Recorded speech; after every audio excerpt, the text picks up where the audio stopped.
Hallelujah. प्रभु की स्तुति हो, परमेश्वर का धन्यवाद हो। आइए प्रियो, हम प्रार्थना करेंगे प्रभु की वाणी सुनने से पहले। महान जीवित परमेश्वर, आपकी स्तुति करते हैं आज की शाम के लिए। एक और समय, एक और दिन आपने, एक और घड़ी आपने हम सबके जीवन में दी है, उसके लिए धन्यवाद। प्रभु, आपने हम सबको सौभाग्य दिया कि आज आपकी वाणी सुन सकें। प्यारे परमेश्वर, हम आपसे दुआ करते हैं प्रभु जी, इस समय जितने भी भाई बहन, बच्चे, बुजुर्ग, नौजवान आज आपकी वाणी सुनते हैं प्रभु, सबके आत्मिक आंखों को खोलें प्यारे परमेश्वर, ताकि प्रभु जी हर एक के जीवन में आप महिमा पाएं, हर एक का उद्धार हो, हर एक का कल्याण होने पाए। धन्यवाद मेरे प्रभु। पवित्र आत्मा जी, आप हमारे शिक्षक हैं, आप ही वचनों को सिखाएं। धन्यवाद के साथ ये प्रार्थना प्रभु यीशु के नाम से मांगते हैं, आमीन। प्रियो, हम इन दिनों में देखते हैं कि सारी दुनिया में हाहाकार किस प्रकार से मचा हुआ है।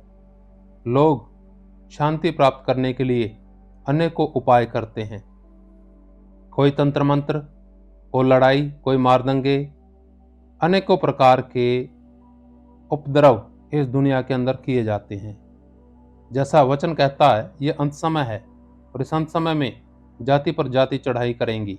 वैसा ही हम देखते हैं, युद्ध और युद्ध की खबर अनेकों देशों के बीच में होती है। हम प्रभु के वचन में देखने जा रहे हैं आज कि असली शांति कैसे हमें प्राप्त होती है। हम प्रभु के वचन में देखते हैं यूहन्ना का सुसमाचार, उसका 1 अध्याय, और हम पढ़ेंगे 11 वचन से। यहाँ इस प्रकार लिखा है, वह अपने घर आया और उसके अपनों ने उसे ग्रहण नहीं किया, परंतु जितनों ने उसे ग्रहण किया उसने उन्हें परमेश्वर की संतान होने का अधिकार दिया, अर्थात उन्हें जो उसके नाम पर विश्वास रखते हैं। वे न तो लहू से, न शरीर की इच्छा से, न मनुष्य की इच्छा से, परंतु परमेश्वर से उत्पन्न हुए हैं। प्रियो, यहाँ पर हम देखते हैं प्रभु यीशु मसीह के विषय में जिक्र है ये, और लिखा है कि वो अपने घर में आया। यानी हम जब अध्ययन करते हैं प्रभु की वाणी का, तो हमें मालूम पड़ता है प्रभु यीशु मसीह का भौतिक जन्म, शारीरिक जन्म इस्राएल में हुआ। और इस्राएल में जो मुख्य लोग हैं, वहाँ के लोग हैं, वो हैं यहूदी। यीशु मसीह जी भी खुद यहूदी थे और प्रभु जी को यहूदियों ने स्वीकार नहीं किया। उनके अंदर ये अभिलाषा, इच्छा या उनका आशा ऐसी थी कि मसीहा आएगा, क्योंकि पुराने नियम के अंदर इस विषय में भविष्यवाणियां बहुत हैं। वो ये जरूर देखते थे कि मसीहा आएगा, लेकिन मसीहा किस लिए आएगा? उनका विचार था कि उनको रोमियों से आज़ाद कराएगा, जो लोग यहूदियों के ऊपर राज करते थे। लेकिन प्रभु जी आए इस दुनिया के अंदर, आकर के प्रभु जी ने क्या संदेश दिया? सबसे पहला संदेश यही दिया, जब हम पढ़ते हैं मत्ती सुसमाचार उसका 4 अध्याय में, प्रभु जी ने बोला कि मन फिराओ, क्योंकि परमेश्वर का राज नजदीक आया, स्वर्ग का राज नजदीक आया। लेकिन लोगों ने मन नहीं फिराया। आज हम देखते हैं इस्राएल में समस्या जो है, उसका कारण क्या है? मुख्य कारण यही है, उस समय भी लोगों ने मन नहीं फिराया, आज तक भी इस्राएली लोगों ने मन नहीं फिराया। ये परमेश्वर के चुने हुए लोग हैं, परमेश्वर इनसे प्रेम करता है। परमेश्वर ने इस प्रकार से परिस्थितियां की कि यीशु मसीह खुद यहूदियों में से आया, और पहले मन फिराव का संदेश यहूदियों तक गया, लेकिन उनकी आशा कुछ और थी। इस्राएल के अंदर विचारों में ही युद्ध छिपा हुआ है, लड़ाई छिपी हुई है। जब हम वचन का अध्ययन करते हैं तो मालूम पड़ता है कि वो स्वर्गदूत के साथ, यानी हम देखते हैं वचन में तो लिखा है इस प्रकार से, परमेश्वर के साथ ही वो युद्ध करने वाला ठहरा। उसका नाम इस्राएल हुआ, पहले उसका नाम था याकूब, फिर उसकी संतानें हुई। तो प्रियो, हम यहाँ पर देखते हैं जब प्रभु यीशु मसीह अपने घर में आया, यहूदियों में आया, लिखा 11 वचन में, वह अपने घर आया और उसके अपनों ने उसे ग्रहण नहीं किया। लेकिन लिखा, परंतु जितनों ने उसे ग्रहण किया उसने उन्हें परमेश्वर की संतान होने का अधिकार दिया, अर्थात उन्हें जो उसके नाम पर विश्वास रखते हैं। हालेलुया, प्रभु की स्तुति हो।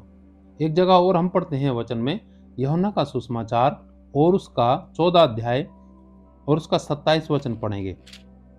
यहाँ इस प्रकार लिखा है, यूहन्ना 14 और 27 में, मैं तुम्हें शांति दिए जाता हूँ, अपनी शांति तुम्हें देता हूँ, जैसे संसार देता है मैं तुम्हें नहीं देता। तुम्हारा मन व्याकुल ना हो और न डरे। यहाँ पर हम देखते हैं प्रभु यीशु मसीह का वायदा अपने चेलों से ये था कि तुम्हारा मन ना घबराए, मैं तुम्हें शांति देता हूँ, लेकिन ऐसी शांति देता हूँ जैसा संसार नहीं देता। लेकिन हम परमेश्वर से शांति नहीं प्राप्त करना चाहते। हम क्या करते हैं? अपने हथियार के बल पे, मार के बल पे, पैसे के बल पे, भ्रष्टाचारी के बल पे, कैसे कैसे करके हम कोशिश करते हैं कि हमें शांति मिल जाए, और शांति कहीं नहीं है। परमेश्वर के अलावा सच्ची शांति, प्रभु यीशु मसीह जी के अलावा सच्ची शांति कोई नहीं दे सकती, क्योंकि लिखा ऐसा है वचन में है कि मैं तुम्हें शांति दिए जाता हूँ, जैसा संसार देता है वैसा मैं नहीं देता। आज इस समय प्रियो, हम अपने जीवन को देखें, जांचें।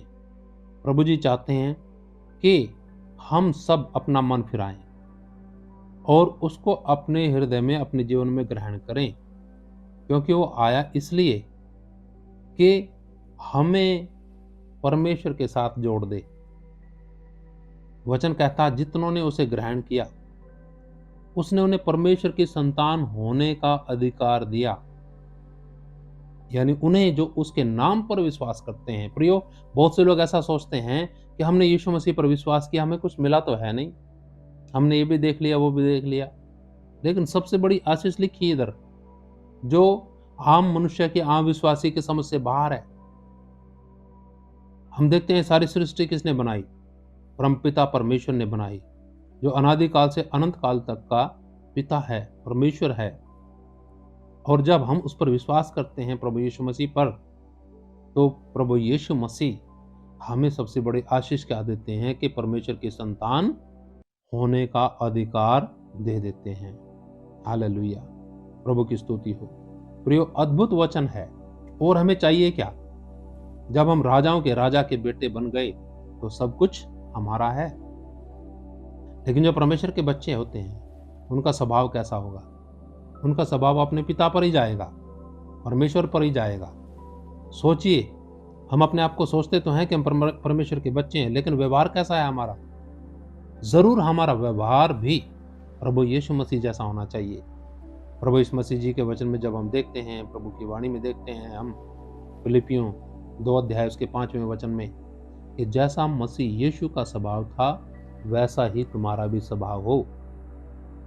उसने गाली के बदले गाली नहीं दी, सुनी है उसने, किसी को चेतावनी नहीं दी, धमकी नहीं दी। जैसा आज हम देखते हैं, आज कोई किसी के सहन नहीं करता। हम देखते हैं ना, इस्राएल और फिलिस्तीन के बीच में युद्ध किस प्रकार से बढ़ता जा रहा है, घटता ही नहीं, बढ़ता ही जा रहा है। अब आप सोचिए, लड़ाई से किसी का मन जीता जा सकता है? कभी नहीं जीता जा सकता। मैं सोचता हूं ये तो एक ही शक्ति है जो आपस में शांति करा सकती है। वो कौन सी है? परमपिता परमेश्वर की शक्ति, ताकत। जब हम मन फिराकर उस पर भरोसा करते हैं, विश्वास करते हैं, तो हालात हमारे बदल सकता है परमेश्वर। आज का संदेश यही मैं समाप्त करने जा रहा हूं, और मैं सोचता हूं कि हम सबको आज के वचन से बहुत कुछ सीखने को मिला है।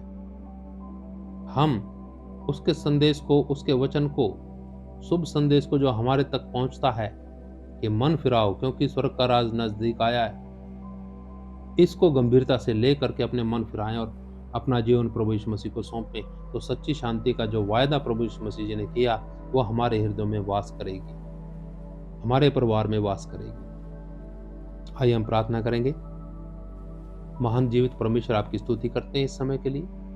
विशेष करके हम प्रार्थना करते हैं हर एक भाई के लिए, बहन के लिए, बच्चे, बुजुर्ग, नौजवान के लिए जो आज की वाणी सुनते हैं। हर एक अपना मन फिराएं प्रभु, आपके ऊपर भरोसा रखें, और प्रभु आपसे ही शांति प्राप्त करने के योग्य बनने पाए। प्रभु, हम इस लायक तो नहीं है, लेकिन आपकी दया अगर हो जाए तो प्यारे पिता, हर एक व्यक्ति जो इस समय आपकी वाणी सुनते हैं, सबका उद्धार कल्याण हो और दूसरों के लिए ज्योति का कारण बन सके प्यारे प्रभु। धन्यवाद मेरे प्रभु। हम विशेष करके प्रार्थना करते हैं इसराइल के लिए, फिलिस्तीन के लिए, इन दोनों कंट्रीज में जो प्यारे परमेश्वर सताए गए लोग हैं, बच्चे हैं, बुजुर्ग हैं, नौजवान हैं या महिलाएं हैं, गर्भवती महिलाएं हैं प्रभु, और भी बहुत से प्रीमैच्योर बच्चे हैं प्रभु। बहुत ही सताव और इस दुनिया के अंदर अत्याचार जो फैल रहा है प्रभु, आप लोगों की सहायता करें प्रभु। हम जानते हैं प्रभु, इस दुनिया ने हर एक को अलग अलग जाति और संप्रदाय में बांट दिया, लेकिन आपने इंसान को पैदा किया प्रभु। लोग अलग अलग विचारों को लेकर के एक दूसरे के विरुद्ध खड़े होते हैं प्रभु। आपकी शांति लोगों के जीवन में वास करने पाए, लोग आपके पर विश्वास कर सके। धन्यवाद मेरे प्रभु। प्रार्थना प्रभु यीशु मसीह के नाम से मांगते हैं, आमीन। नमस्कार, जय मसीह की, शालोम।